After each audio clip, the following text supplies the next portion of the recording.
எல்லோருக்கும் வணக்கம். First of all thank you for the introduction. ரொம்ப நாள் ஆயிடுச்சு என்னோட படத்தை கொண்டு வந்து உங்கள் எல்லாத்தையும் மீட் பண்ணுறது. இப்போ தான் டிஸ்கஸ் பண்ணிட்டு இருந்தோம். 2.5 வருஷம் ஆயிடுச்சு ப்ளூ ஸ்டார் கடைசியாக வந்து. So first of all I really miss this. உங்கள் முன்னாடி வந்து ஒரு ப்ராடக்டை, ஒரு படத்தை கொண்டு வந்து காமிச்சு உங்ககிட்ட அதை இன்ட்ராக்ட் பண்ணுறதுங்கிறதே நான் ரொம்ப மிஸ் பண்ணேன். கடவுளுக்கு நன்றி. இன்னைக்கு அம்மா சொல்லி அமிச்சாங்க, இந்த ஆடி அமாவாசை முன்னோர்களை நினைக்கக்கூடிய நாள்னு. எல்லா முன்னோர்களுக்கும் நன்றி. அதே மாதிரி நம்ம சினிமா குடும்பத்தோட முன்னோர்களான பாக்யராஜ் சாருக்கும் இந்த நேரத்தில் நன்றி சொல்ல விரும்புகிறேன். எல்லாத்துக்குமே அவங்க பண்ண கலை படங்கள், அவங்க இருந்த எக்ஸிஸ்டன்ஸுக்கு எல்லாத்துக்குமே நன்றி. ஃபஸ்ட்டு மீட் பண்ணுறவங்கலாம் கேட்டாங்க, என்ன சார் படமே பண்ணுறது இல்லையா அப்படின்னு. இல்லைங்க பண்ணிருக்கேன், கொஞ்சம் டிலே ஆகிட்டு இருக்கேன், வந்துடும் அப்படின்னு. அப்புறம் ஃப்ரெண்ட்ஸ்லாம் கேட்டாங்க, என்ன மச்சான் படம் இங்கே எப்போ வருதுன்னு. அப்புறம் வீட்டில் கேட்டாங்க. அப்புறம் ஒரு பாயிண்ட்ல கன்னடியை பார்த்து நானே கேட்க ஆரம்பிச்சிட்டேன், எப்படா படம் வருது அப்படின்னு. ஸோ சில டைம் சில படங்கள் பண்ணுறதுக்கும் அதோட ஓன் டைம் எடுத்துக்கும். அது நம்ம கொடுத்து தான் ஆகணும். ஏதோ ஒரு ஃப்ரைடேல என் படம் வந்தாகணும்னு அட்டண்டன்ஸ் போடணும்னு நினைக்கிற ஆள் இல்லைன்னா, ஒரு படமும் ஏதாவது புதுசாக பண்ணணும், ஏதாவது ஒரு முயற்சி எடுக்கணும் அப்படின்னு நினைக்கிற ஆள் நான். ஸோ அதனால ஏதோ ஒரு படம் ஏதோ ஒன்று டக்குன்னு பண்ணணும் நான் பண்ணவே இல்லை. இந்த கதை எனக்கு ரொம்ப ரொம்ப பிடிச்சது. விக்னேஷ் ராஜா ஃபர்ஸ்ட் எழுதின கதை இது. ஒரு மாதிரி இப்போ சினிமா கொஞ்சம் மாறின மாதிரி எனக்கு தோணுச்சு. கதை விட அதோட ஸ்க்ரீன் பிளே என்னவா இருக்கும், அது தியேட்டருக்கு போனால் என்ன எக்ஸ்பீரியன்ஸை கொடுக்கும் அப்படின்னு மாறின மாதிரி எனக்கு ஒரு ஃபீலிங். ஸோ இந்த படம் பொறுத்த வரைக்கும் கதையா பார்த்தா இந்த மாதிரி நிறைய கதைகள் வந்திருக்கு. பட் அதோட ஸ்க்ரீன் பிளே, அது கொடுக்கக்கூடிய எக்ஸ்பீரியன்ஸ், தியேட்ரிக்கல் எக்ஸ்பீரியன்ஸ், கண்டிப்பா நான் வந்து ஃபுல் கான்ஃபிடன்ஸோட சொல்லுவேன், இந்த மாதிரி ஒரு படம் ரீசெண்ட் டைம்ஸ்ல வந்தது இல்லை. ஏன்னா அவ்வளோ மொமெண்ட்ஸ் இருக்கும். டைரக்டர் சொன்ன மாதிரி பெண்கள் ரசிக்கக்கூடிய நிறைய மொமெண்ட்ஸ் இருக்கும். அதாவது பெண்களோட கஷ்டங்களை பத்தி பேசுற படம் அப்படிலாம் இல்லை. இது நிறைய மாஸ் மொமெண்ட்ஸ் இருக்கு, விமன் மாஸ் மொமெண்ட்ஸே இருக்கு. அதாவது எம்பவரிங்கான மொமெண்ட்ஸ் நிறைய இருக்கு. அஃப்கோர்ஸ் ஒரு உமன் ப்ரொடியூசர் பேக் பண்ணும்போது அது இன்னமும் ஆர்கானிக்கா, இன்னும் சின்சியரா அது லேண்ட் ஆயிருக்கு. ஸோ நிறைய விஷயங்கள் எல்லாரும் சொல்றதுதான், அவங்கவுங்க படத்தை பத்தி அவங்க சொல்லுவாங்க, நாங்கள் இப்படி பண்ணியிருக்கோம் அப்படி பண்ணியிருக்கோம்னு. பட் இந்த வாட்டி நான் அடிச்சு சொல்றேன், இந்த படம் நின்று பேசும். ஏன்னா நிறைய பேர் என்கிட்ட சொன்னது வந்து, நீங்க கதைகள் நல்லா சூஸ் பண்ணீங்க, ஸ்டோரி செலெக்ஷன் அது இதுன்னு. பட் இதுல வந்து screen play R the moments வந்து ரொம்ப அழகா லேண்ட் ஆயிருக்கு. என்னோட கதை சூஸ் பண்றதுல நம்பிக்கை இருக்கவங்களுக்கு எல்லாமே கண்டிப்பா இதை வந்து நீங்க எக்ஸ்பீரியன்ஸ் பண்ணீங்க இந்த படத்தை. அதே மாதிரி டைட்டில் அன்பில் அவன், ஃபர்ஸ்ட் அஃப்கோர்ஸ் இன்னொரு டைட்டில் இருந்தது, அதை பத்தி அது லேண்ட் ஆகல. ஸோ இது அன்பில் அவன் வந்து ரொம்ப அழகான டைட்டில், கார்த்திக் டைரக்டர் சொன்ன டைட்டில். காதலுக்காக ஒருத்தர் எவ்வளவு தூரம் போறான் அப்படிங்கிறது தான் இந்த படத்தோட ஒன்லைன். அது சம்டைம்ஸ் காதல் நம்ம நல்ல புத்திசாலியும் முட்டாளாக்கும், அதே சமயத்துல ரொம்ப ஆர்டினரியான விஷயம் ஒரு மனிதனையும் எக்ஸ்ட்ராடினரியான திங்ஸ் பண்ண வைக்கும் காதல். ஸோ அதை எக்ஸ்ப்ளோர் பண்ற படம் தான் இது. And about my team, technical team, crew, இது எல்லாமே எக்ஸ்ட்ராடினரி செட் ஆஃப் பீப்புள். ஒருத்தருமே ஹேண்ட் பிக்ட். இவங்களோட ஒர்க் பண்ணணும்னு நான் ரொம்ப நாள் நினைச்சவங்க எல்லாருமே இந்த படத்துல இருக்காங்க. First of all hats off and congratulations to Karthik. இதுக்கு முன்னாடி அஸ்வத்தா இருக்கட்டும், இல்லை விக்னேஷ் ராஜா இருக்கட்டும், இல்லை இன்னொரு கார்த்திகன் சபாநாயகன் பண்ணவங்களா இருக்கட்டும், இல்லை ப்ளூ ஸ்டார் ஜெயா இருக்கட்டும், என்னை பொறுத்த வரைக்கும் நான் பெருமையாக நினைக்கக்கூடிய விஷயம் என்னன்னா, I can big talents. I have an I for talent. இவங்களை பார்த்தா இவங்க எப்படி பண்ணுவாங்களா இல்லையாங்கன்னு என்னால் ஓரளவுக்கு ஜட்ஜ் பண்ண முடியும், நான் நம்புறேன். ஸோ அதே வரிசையில் அடுத்து கார்த்திக்கும் வருவார். இன்னும் பல படங்கள் பண்ண போறாரு. இன்னும் பெரிய பெரிய விஷயங்கள் எல்லாமே அவர் இது ஒரு தொடக்க புள்ளியா இருக்கும். அது பண்றதுக்கான எல்லா ஸ்டேஜையும் இந்த படம் கொடுக்கும். அதே மாதிரி பிரீத்தி வந்து first when I saw her, sometimes stars வந்து are made, சில நேரங்களில் stars are born. I think Preeti is a star. ரொம்ப நாள் கழிச்சு தமிழ் பேசக்கூடிய தமிழ்நாட்டை சேர்ந்த ஒரு ஸ்டார் பிரீத்தி. பிளாஸ்ட்ல உங்களுக்கு தெரிஞ்சிருக்கும். அதோட பிளாஸ்டே ஒரு ஸ்டேட்மெண்ட் தான். Women doing action is not. அதுக்கு முன்னாடி விஜயசாந்தி மேம்லாம் இருந்தாங்க, பட் பல வருஷமா அது வந்து எக்ஸ்ப்ளோரே பண்ணாத ரீஜனாக இருந்தது. And I have to really congratulate Archana ma'am for picking something like blast and you're phenomenal in it. அது ஆர்கானிக்காக செல் பண்ண முடிஞ்சனால தான் அந்த படங்கள் ஓடும். ஸோ இந்த படத்துல லைக் டைரக்டர் செட், அவங்களோட பர்ஃபார்மன்ஸ் தனியா கண்டிப்பா பேசப்படும். ஏன்னா அதுக்கான சீன்ஸ் இருந்துச்சு and she really perform really well. So I can't wait இந்த படத்தை வந்து மக்கள்கிட்டையும் பல டைரக்டர்ஸ் கிட்டையும் காமிக்கிறதுக்கு. அண்ட் ஈவன் இந்த படத்தை இது வரைக்கும் பார்த்தவங்க வந்து ஸ்பெஷலாக மென்ஷன் பண்ணிட்டே இருக்காங்க. ஹிந்திலையும் பார்த்தாங்க இந்த படத்தை. So they asked who is this girl அப்படின்ட்டு. So I am really excited for the journey. And எனக்கு இன்னொரு நல்ல ரொம்ப எக்ஸைட்டிங்கான விஷயம் என்னன்னா, இந்த படம் மூலியமா நிறைய ஆக்டர்ஸ் வந்து சென்டர் ஸ்டேஜ் எடுக்க போறாங்க.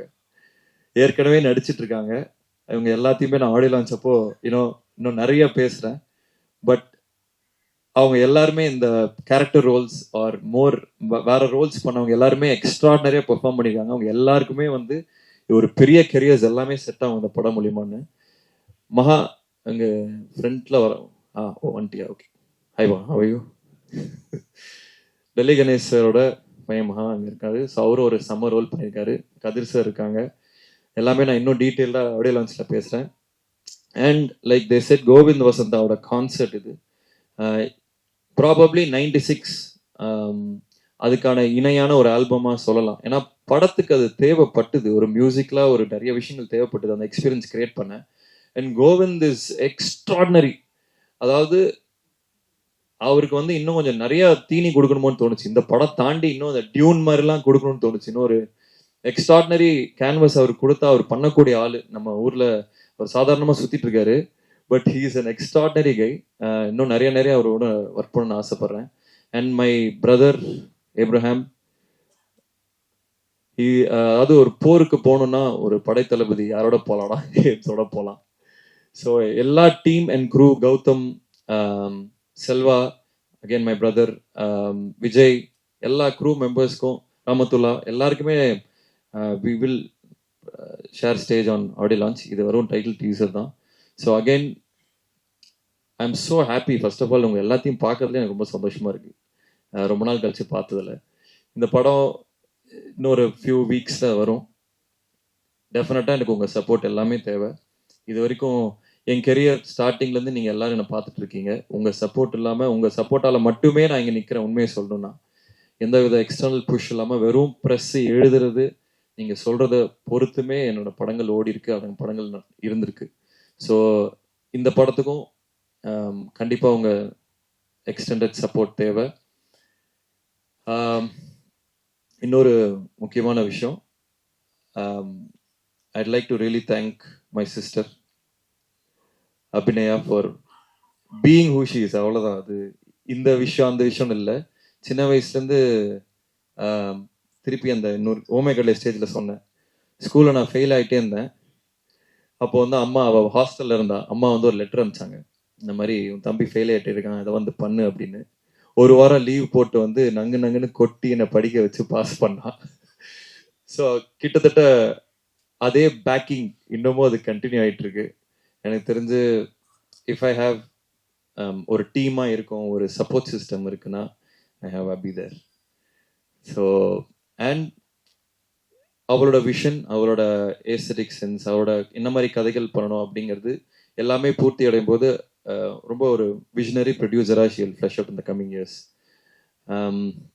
And I'd like to thank Ayngaran Pictures for backing our project, Karuna sir for, ஏன்னா ஒரு பேக்கிங் வேணும் to start the project. So I really like to thank him for trusting is completely. அவர் என்ன ஏதுன்னு கேட்டதே இல்லை, complete trust. So I'd like to thank him. And my family, and especially my wife Kirti, for bearing with me. ஏன்னா இந்த படம் process பயங்கரம் இன்டென்ஸாக இருந்தது. இதில் நிறைய நாங்கள் டைம் மட்டும் இல்லை, ஃபினான்ஸ், நிறைய விஷயங்கள் உள்ளே போட்டிருக்கோம். ஸோ அஃப்கோர்ஸ் ஃபேமிலி சப்போர்ட்லாம் ரொம்ப கஷ்டமாக இருக்கும். லைக் டு தேங்க் அம்மா அப்பா, my wife and everybody involved in the project. And thank you Kavitha for the support. And எல்லாருமே சேதுனா, thank you EP. ஸோ எல்லாருக்குமே நன்றி. இந்த பாட்டு பார்த்துருப்பீங்க, அதே மாதிரி அதை டோன் இந்த படம் வரும். அண்ட் இதில் ஒரு சின்ன ஜானர் ஷிஃப்ட்டும் இருக்கும். இது வெறும் ஒரு லவ் ஸ்டோரி மட்டும் இல்லை, it's a love story with a twist. So அது இன்ட்ரெஸ்டிங்காக இருக்கும்னு நினைக்கிறவங்க எல்லாத்துக்குமே. Again thank you so much for coming. Thank you, thanks.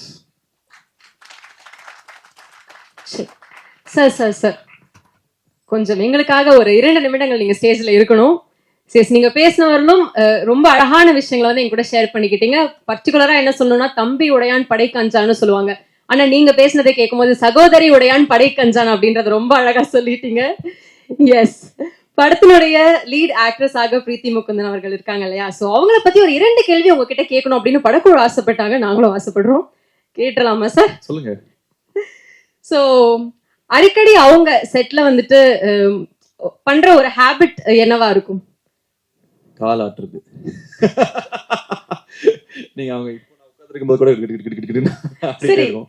And எனக்கு சாட் ஜிபிடி இன்ட்ரடியூஸ் பண்ணது வந்து அவங்களும் அவங்களோட மேக்கப் ஆர்டிஸ்டும் தான். அது மூலியமா நான் நிறைய விஷயங்கள் இப்போ எக்ஸ்ப்ளோர் பண்ணிட்டு இருக்கேன். So thank you for that. Okay, உங்களோட சாட் ஜிபிடி டீச்சரா அவங்கள வந்து நம்ம சொல்லிடலாமா, அனௌன்ஸ் பண்ணிடலாமா? சூப்பர். உங்களோட ஒரு ஹேபிட் அவங்க அடிக்கடி கலாய்க்கிறதுனா என்னவா இருக்கும் சார்? என்னமோ இருக்கு. ஜென்ரலாவே கலாய்ப்பாங்க, ஹேபிட்லாம் இல்ல, ஜென்ரலாவே கலாய்ப்பாங்க. ஏதாவது நீங்க அவங்க கிட்ட தான் கேக்குறேன், எனக்கு தெரியல ஆக்சுவலா. அப்போ உங்களை மேல கூப்பிட்டு நம்ம கேட்டுருவோம். ப்ளீஸ் பிரீத்தி மேம் மேடைக்கு வந்துருங்க. இந்த கேம்ஸ்லாம் எல்லாம் எவ்வளவு நேரம் பேசிருக்க மாட்டேன்ல, பாவம். 2 क्वेश्चन சார். எஸ், நீங்க அப்ப சொல்லுங்க. அவர் அடிக்கடி கலாய்க்கிற ஒரு விஷயம் என்ன உங்களோட ஹேபிட்ல? இல்ல அவர் வந்து என்னன்னா, பாக்குறதுக்கெல்லாம் சூப்பரா இருப்பாரு, நல்லா பில்ட் எல்லாம் கரெக்டா இருக்கும். ஆனா அப்பப்போ like he doesn't take care of how he looks. அப்பப்போ ரொம்ப ஒரு மாதிரி போலர் ஆப்போசிட்டா இருக்கும். ஒரு நாள் செம்மையா வருவாரு, ஒரு நாள் வந்து ஏதோ முடியெல்லாம் எங்கேயோ இருக்கும், அந்த மாதிரி வருவாரு. அதனால கொஞ்சம் பார்த்து பண்ணுங்க அப்படின்னு சொல்லி அவங்க சொல்லுவாங்க. ஸ்கின் கேர் இது, அப்புறம் வேற என்ன, ஜெனரல் இன்ஸ்டா ஒரு டைம் என் ப்ரொஃபைல் இவங்க உங்க டீமோ என் போன் எடுத்து என் ப்ரொஃபைல் பார்த்து சீ இதெல்லாம் ஒரு ப்ரொஃபைலா, என்ன உங்க நீ எல்லாம் ஒரு ஆக்டரா, நீ எல்லாம் ஒரு ஆக்டர், உனக்கு ஒரு இன்ஸ்டாகிராம் ப்ரொஃபைல் இவ்வளவு கேவலமா இருக்குன்னு சொல்லி என் போஸ்ட் டெலிட் பண்ண ஆரம்பிச்சிட்டாங்க. சார், இந்த கேள்விக்கு பின்னாடி எவ்வளவு கண்டென்ட் இருக்குன்னு தெரிஞ்சுதா? அசோக் வந்து ரொம்ப ஒரு செக்யூரான ஒரு ஆளு. சோ நாங்க எல்லாரும் சேர்ந்தா கொஞ்சம் புள்ளி பண்ணுவோம் அவரை. அதனால நாங்க ஜென்சின்ற ஒரு பேர்ல இந்த மாதிரி இதெல்லாம் வந்து சோசியல் மீடியாக்கு சரியில்லை அப்படின்னு விளையாட்டுக்கு சொன்னோம். விளையாட்டுக்காக இவங்க டீம் ரொம்ப ரூடுங்க.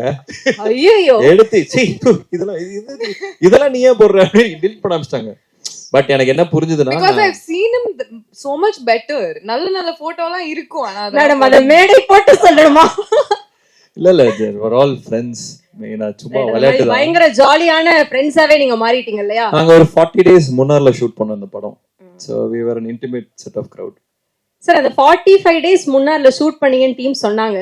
அதுல நெட்வொர்க்லாம் அங்க கிடைக்கல, கொஞ்சம் கஷ்டப்பட்டாங்க. நாங்க யாரு ஈஸியா சர்வை பண்ணுது நெட்வொர்க் இல்லாம? பிரீத்தி தாங்க எப்பயுமே போன்ல இருப்பாங்க. அப்ப சர்வை பண்ணது நீங்க தான் இல்ல?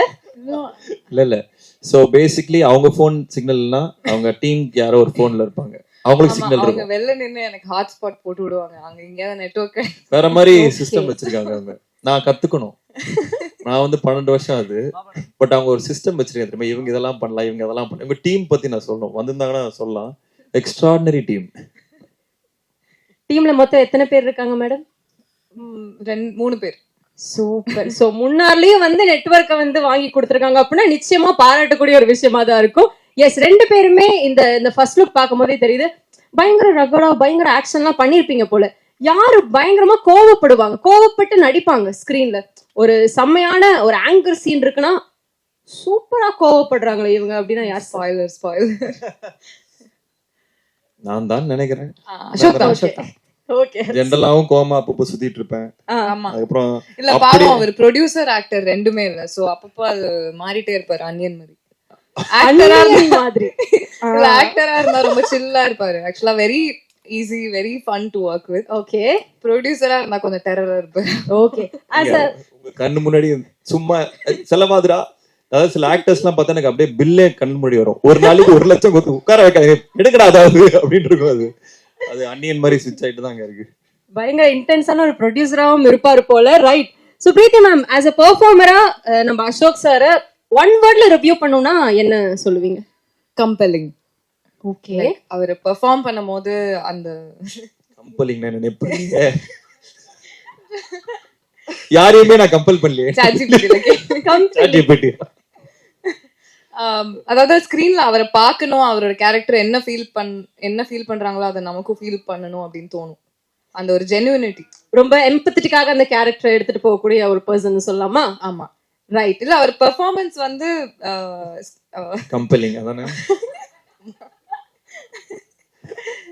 ஓகே, ஒரு பெர்ஃபார்மராக அசோக் செல்வன் சார் கம்பெலிங்கான ஒரு பெர்ஃபார்மர்னு சொல்றீங்க. வார்த்தையில சொல்லுச்சுன்னா அவ்வளவுதான். கரெக்ட் மேடம், அவ்வளவுதான். இப்போ அவங்க NIT Trichy gold medallist.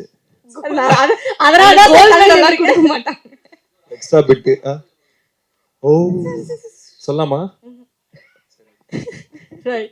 So ஃபைனலாக 2 பேர்கிட்டயுமே ஒரே ஒரு கேள்வி. அன்பில் அவன் அப்படின்ற ஒரு படத்தை 3 வார்த்தைகளை டிஸ்கிரைப் பண்ணணும்னா என்ன டிஸ்கிரைப் பண்ணுவீங்க? ப்ளீஸ் சார், நீங்க ஸ்டார்ட் பண்ணிடுங்க. Theatrical experience. 2 வார்த்தை ஏறும். 2 தான் சார். இந்த படம் வந்து தியேட்டரிக்கல் எக்ஸ்பீரியன்ஸ் இருக்கும் சூப்பரா, and music and performance. Okay, theatrical experience, music and performance 3 தனித்தனி வார்த்தைகளா கொடுத்தாரு. இன்னும் பெட்டரா இப்ப அவங்க சொல்லுவாங்க. கோல்ட் மெடலிஸ்ட்ல சார். சூப்பர் மேம், ப்ளீஸ் தமிழ்ல சொல்லுங்க முடிஞ்சா.